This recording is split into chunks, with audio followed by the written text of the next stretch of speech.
Jadi sampah plastik itu secara penguraian itu sangat lama Mas Abdul. Itu sampai 100 sampai 500 tahun itu dapat terurai dengan sempurna. Jadi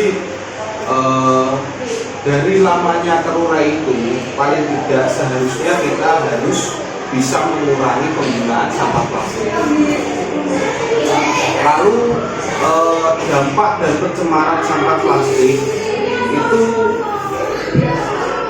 meliputi ketika sampah plastik timbul itu akan bercemar pada tanah. Lalu ketika sampah plastik itu dibakar akan mencemari udara. Ketika dibuang di sungai, di laut, jelas akan berdampak mencemari air. Bahkan tidak sampai itu saja, sampah plastik itu dapat mengubah saluran air yang sebenarnya itu air dapat dengan mudah mengalir, itu dapat mengubah dan alhasil akan menjadi banjir. Benar ya? Seperti itu.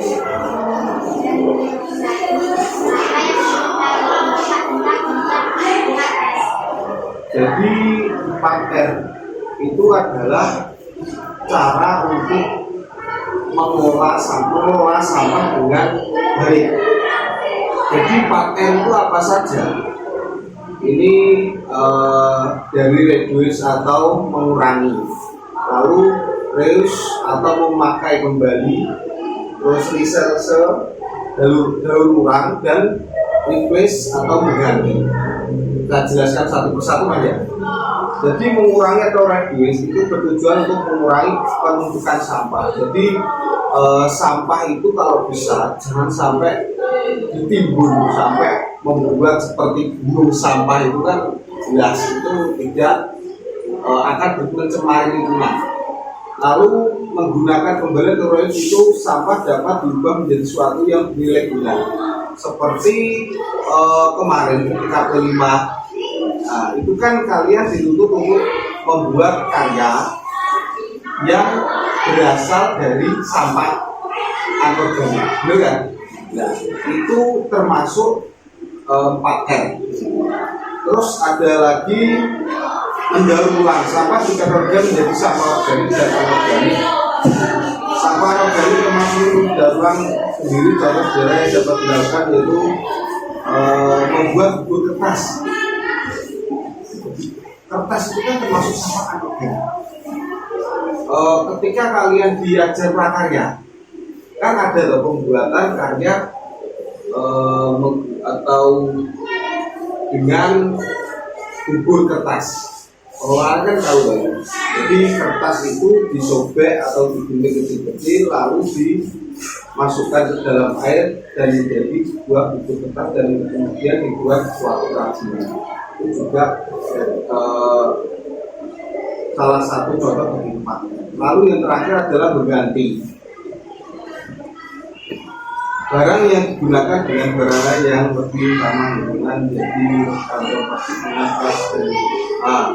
Yang mengganti ini ketika kalian yang sudah mengaplikasikan adalah toko modern, itu ada apa rumah.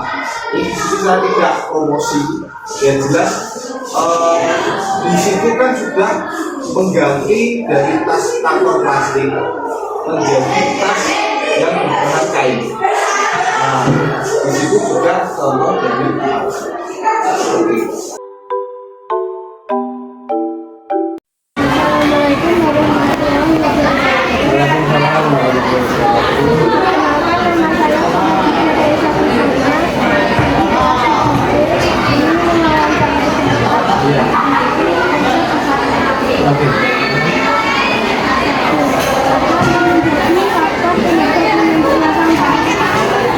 Faktor penyebab penumpukan sampah menurut Bapak jadi gini ya, memang nomor satu adalah kesadaran ya. Jadi apalagi kita dari lingkungan sekolah mungkin dengan jumlah siswa yang banyak ini, kalau memang kurangnya kesadaran akan dampak baik dampak negatif atau dampak positif untuk kesehatan dan mungkin lingkungan kita ya itu menjadi faktor utama juga. Apalagi mungkin yang kedua adalah di mana siswa itu belum bisa membedakan mana sampah organik dan anorganik.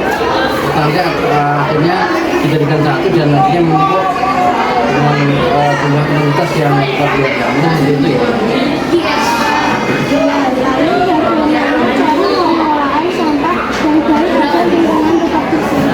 Ya, yang terkait dengan pertanyaan nomor satu tadi untuk pengelolaannya satu ya, tentunya untuk langkah pertama mungkin otomatis kita membedakan mana jenis sampah yang sudah didaur ulang atau diuraikan atau mungkin yang tidak.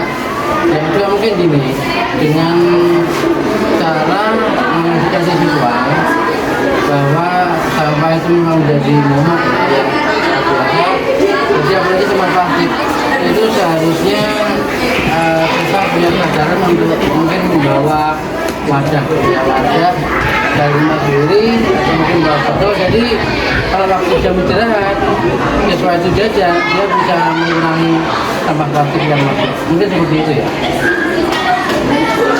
Ya, teman-teman.